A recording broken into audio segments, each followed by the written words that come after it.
was 3 years old. My parents and I went out and bought an Atari VCS. Bought it, brought it home, unboxed it, plugged it in, and played it. That was a formative moment in my life.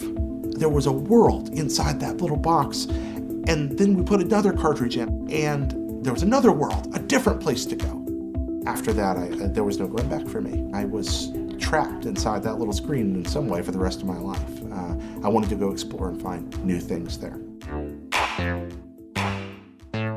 What was it like working at Atari? God, that was fun. We're getting a tremendous amount of money to do virtually anything we want, anytime we want. We know we're protected from things like police. We can do anything we want. Almost. Is it gonna work? Yeah, I think. What did I know? They get a call a few days later, something's wrong with the machine, they open it up, and orders come pouring out. It's so choked on quarters it doesn't work anymore.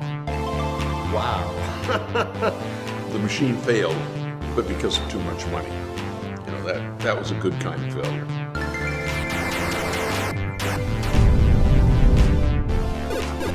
Atari was the fastest rising company in the history of American business. Atari at one point considered whether to try to buy Apple. Mercifully, it didn't happen because we would have been stuck with Steve Jobs in person, telling us all that we're all wrong all the time. We were pioneering a whole new, not just an industry, but a new medium, a new form of communication and entertainment. I instantly understood that I was being allowed into a place where women had not been. It was hard work. Everybody thinks, oh, an easy job. No, it was anything but easy.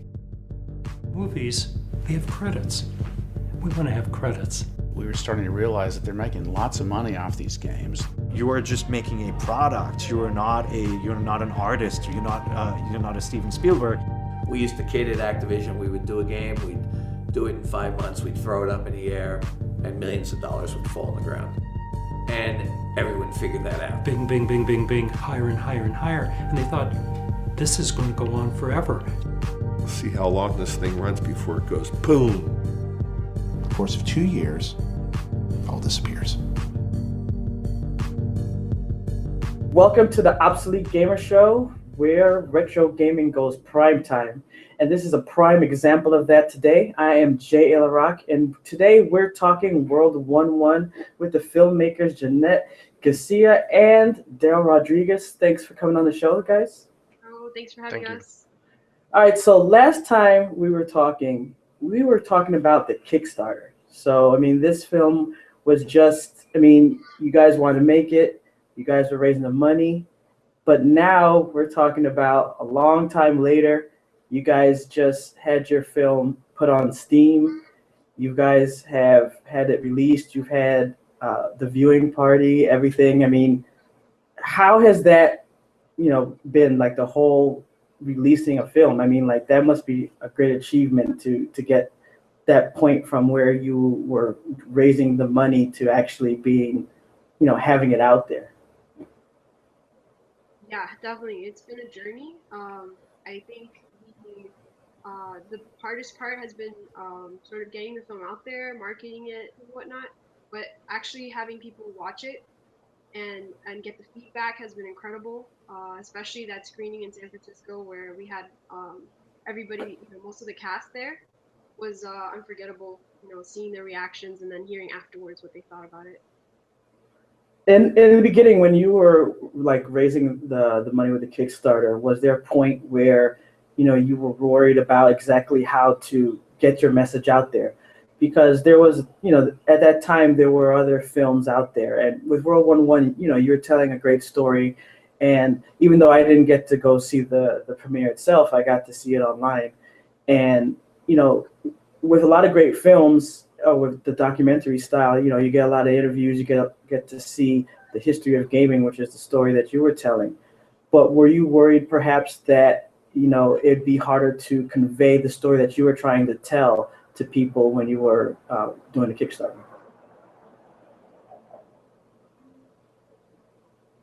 Well, so just to make sure, your question is that, what can you rephrase the question again? Well, would you say it was hard to get to get to your audience the story that you were trying to tell, like convey, so that you could raise the money? Hard in the sense of like making the movie, or hard in the sense of like editing the movie?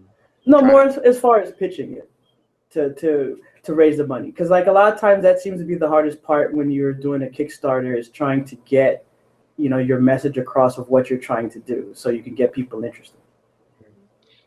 I mean, I would say that was the.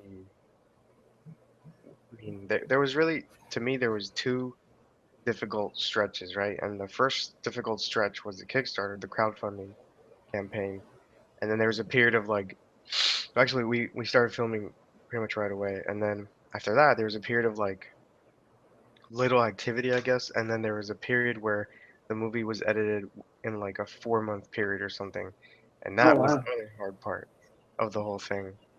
Um, so I don't know if I would be able to choose which was harder, but the Kickstarter was hard because it was it's not really what you want to do. For example, if you want to say, if you say, oh, I want to like make a board game or something on Kickstarter, you want to make a board. You don't want to do a Kickstarter, or maybe you do want to do a Kickstarter. Maybe you like that type of stuff. But me personally, I didn't really like that type, doing the Kickstarter, doing the PR campaign and all that.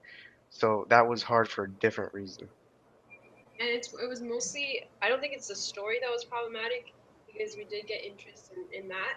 I think it was the fact that people didn't really know us. They didn't know where we were coming from, or our, I guess, capability of being able to do it. So I think that was the hard part in kind of getting people to fund it and to get money for it. So I think the story itself engaged people, and just some people were hesitant to maybe fund the project. And sorry to round off what I was saying, but I think that's important. That part of it is important. You want to do something like that, you have to understand how the business works. You have to understand how to talk to people, all that stuff. That's, even though you might not like, you might think, oh, I just want to make the board game or whatever, and somebody else will do the PR, but it's important to understand how to do that stuff and be able to do it. Yeah, especially if you're independent and you're creating yourself. So when you actually hit the mark, I mean, then what happened after that? I mean, was it automatically like you expected to hit the mark, and as soon as you did, you were ready to go? Or was it like you hit the mark and you're like, oh man, we got the funding, and then you were like shocked of what to do next? We had a plan for what to do next, but it was close. It was a close call. So it's not like we were like 100% sure we were gonna make it, especially those last few days were really hard. But once we did get the funds, I mean, we had a plan of when to start, and we tried setting up the interviews as soon as possible. So I mean, we had kind of like a schedule planned out in the hopes that everything would work out. Was that easy to do as far as getting the different people that you talked to? Because I mean, you talked to a lot of great people. I mean, like Nolan Bushwells, people like that. I mean, was any of that difficult to reach out to those people, or was it pretty easy to get them?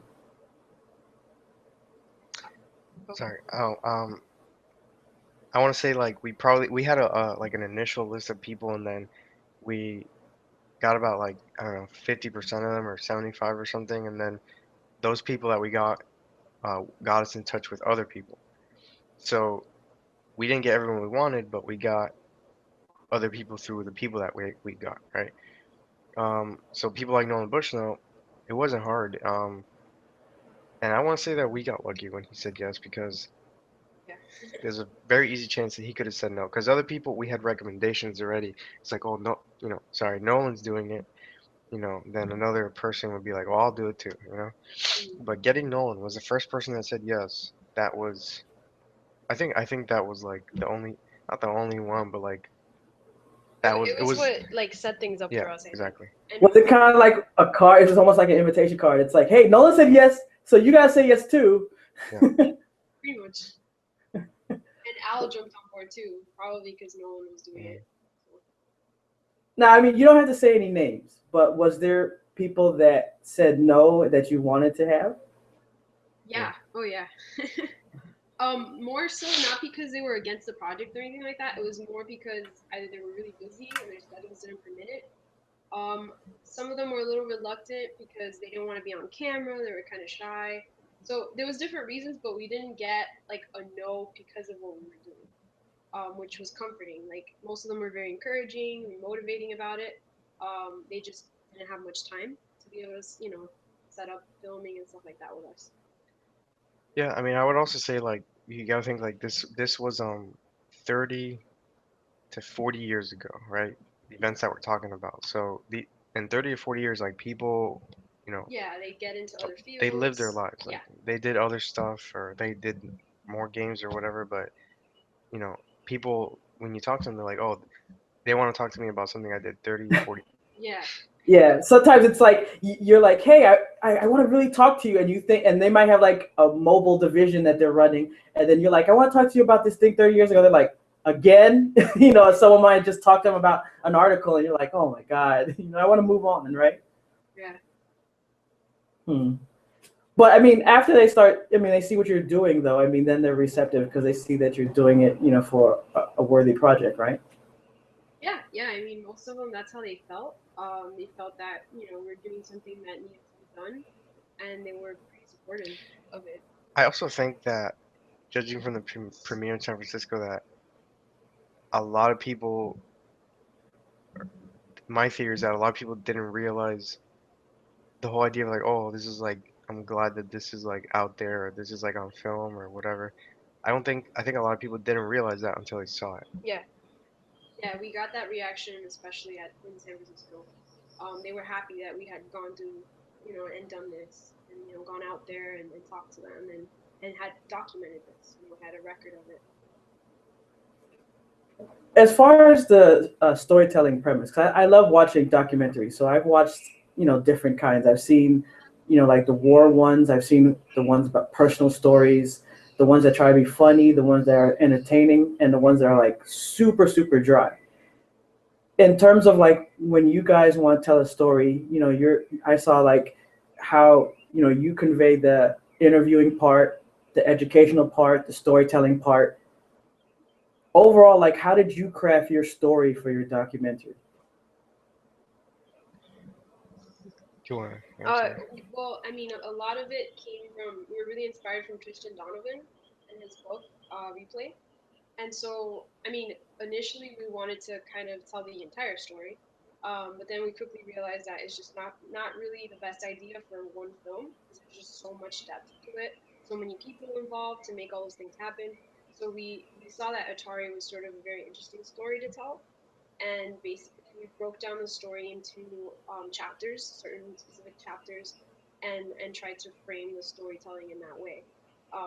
From its beginning, actually we wanted to start before that. As you can see in the film, we kind of start with Higginbotham. We mentioned World War II. We wanted to start even before then, but due to the length of the film, we did have to cut that part. And then up to the crash. So we basically formatted the story in that way. And that's why you start with like World War I, so that in future ones you go World War II and so on, right? Right. Yeah. Also, what you were saying about like style documentary, we did this one with the idea that we were gonna do like a traditional narrative style in the sense of like we wanted to base it on how we would do a regular movie. A regular movie, I mean like whatever, like Interstellar or whatever, the movie I saw last night, like a non-documentary movie, right? So we think about it in a dramatic structure of like how we would do a normal movie, but it's a documentary. These are real events. Now, as far as the actual the legwork, what was it like, the traveling, going around, you know, um, going out getting the equipment, did you have waking up every day? What was it like? Did you have the fun, the adventures in doing that, or was it just like work, just getting up every day, going out and doing that stuff? It was fun. I mean, it was hard work, but it was a lot of fun. We had a lot of equipment to carry, and it was just us two. Like I would say, like 3 or 4 huge bags to carry 5 around. bags. Yeah, like 5 bags to carry around. So that wasn't fun at all. But I mean, we made it work, and we had to wake up very early to be able to make the best of our days. And sometimes we'd be filming for like 3 hours nonstop, and then go to the next interview. And sometimes we filmed up to 2 or 3 interviews a day, just to make the best of our time. And so we had to set up every time, and so it was hard work, but to me it was an incredible experience. Like, I got to meet these people, I got to sit there and listen to their stories, and to me it's unforgettable. Like, it's worth all the hard work and all the difficult lugging around of equipment. Like, it was worth it. Yeah, there were nights that we slept for 3 hours. Yeah, A 2 or lot of 3 nights. hours. Yeah. And I don't personally. I mean, I don't run good on little sleep, but stuff. And we were traveling around too, so we had to catch flights, because it wasn't all in one city. We went to, I think, about 4 cities. So the time changes, the time difference, our luggage got lost at one point. They sent it off somewhere else. We had to like improvise lighting. So there was these little things that also came up along the way. But like I said, I wouldn't trade it for anything. That's actually a good story there. Where like I think we went to Texas or something, Yeah, Texas. and then they sent our lights to New Jersey. New Jersey. Yeah. Oh man.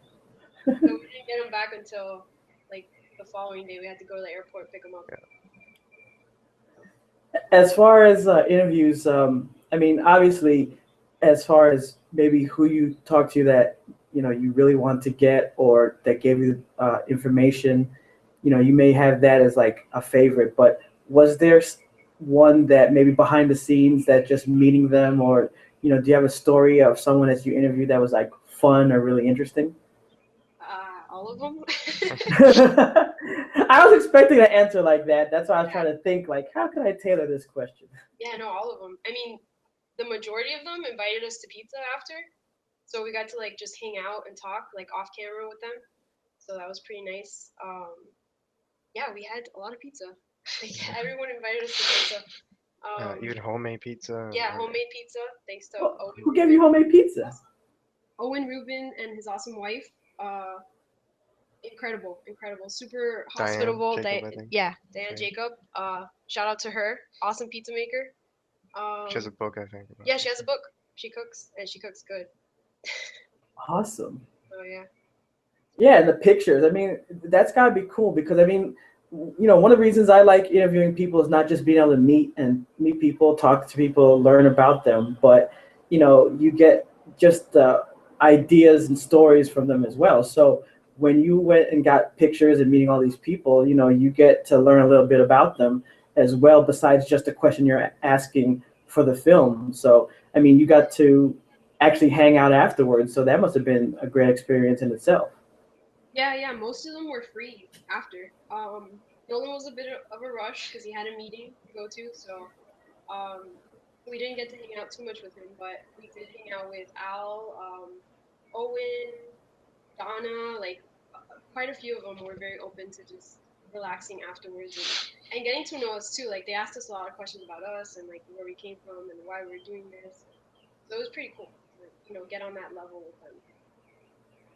Now, I guess kind of going a little bit back, did you ever have any doubters? Because, sometimes you don't have that, because especially when you're trying to do something and, it's creative, it's something that you care about. And if you're surrounded with people, friends, family, stuff like that, normally you may not have that, but sometimes you do. Did you ever have anyone that doubted you, that said, hey, why are you doing this? Other people have done it. Or was it all positive when you were making this endeavor? No, we got some of that. I can't specifically remember like people or comments or anything. Yeah, I mean, we got very few of that, I think. In comparison to like the support, we got more support than we got. Oh, it's been done before. Or I think the support was a lot heavier. I think even though with family and friends that some people express something like, oh, when they saw it, they're like, oh, I didn't think it was gonna be that good. Yeah, we got a lot of that. So in that case, it was more of like they were impressed by what we could do. Like, I guess they didn't think we could with the budget and all that. I think that probably, and tell me if I'm wrong, whenever you put together anything creatively and you put it out there, I mean, even, a post nowadays, it can get ripped apart no matter how good it is. A film, especially when you talk about classic gaming and you have, famous people, interviews, anything you put out there is a risk. How did it feel like when you put out there? How did it feel standing like at a premiere and it's out there? I mean, that you put your heart and soul into it. You put out something good, but how did it feel standing there watching it with all these people? I mean, for me, it felt good. It felt good because I mean, I first off, I could feel when they applauded. It was a sincere applause. It wasn't like a pity applause, or it was like sincere applause. Like they were really happy with what we had made, and it felt incredible. Like it honestly felt amazing. Like knowing that we nailed it. Like we did it. We gave them the story, right, and we told it in the most truthful way possible through their voices. So that meant a lot. For me personally, like it was the editing process was really hard, and I mean I quit my job so I could finish the movie, and then when the movie was done, I didn't know if it was gonna be good or anything. I thought it was good, I wasn't sure. And then I've seen it so many times, and then when we went to the premiere, I was shaking from like nervousness and fear, right? Literally shaking. And then we get there, and it wasn't until people laughed at like the first time that they laughed, like the whole audience, right? That's when it hit me. I was like, oh, they like it. It's good. It was worth it. And I'm sorry, go ahead. I say when the movie was over, I went back to like thinking like, fuck, is it really that good? Like, what do we do next? Well, I mean, the thing is that, I mean, obviously I didn't get to see everything as far as reviews, but, I saw even some YouTube reviews from people, and, everything that I've seen has been positive. And I think that it's great that, people have been able to watch it online. They can rent it or they can purchase it online. And, how did it feel like on, last month on the 19th of May, you guys had it released on Steam, which is really cool seeing that they have the releases on Steam for films. What was that like? Yeah, I mean it's a big accomplishment to have it on there. It's definitely something. It's a platform that's gonna increase people knowing about us and knowing that the film exists, which can't really happen just on our website. So it's incredible that it's on there, and we're very happy that we were selected to be on there. Because I'm sure there's other content, and ours made it on there. Great. So what's up next for you guys? I don't know. Yeah, we're not sure. I mean, right now we're kind of working on projects, thinking about certain projects and trying to decide, how we're going to move forward. And we've also been focusing on this film and just trying to get out there, get it out there, market it, keep pushing with it, having it at conventions, having screenings. We're always open to, a lot of people have been contacting us that they're interested in screening the film somewhere. So we're focusing on this film, and ideally we would like to work on World 1 2 down the line, or 2-1, whichever one we decide on. But yeah, right now we're just kind of sorting things out and kind of focusing on this for now, and then kind of working on some other projects for now. Very cool. Well, I hope that if you guys haven't seen it yet, you go check out World 1-1. You can go check it out on Steam. Daryl, Jeanette, thanks for coming on and talking with us again. Thanks for having us. It was great. All right, guys, we'll be back soon with another episode of the Obsolete Gamer Show. But until next time, remember our motto, never stop gaming.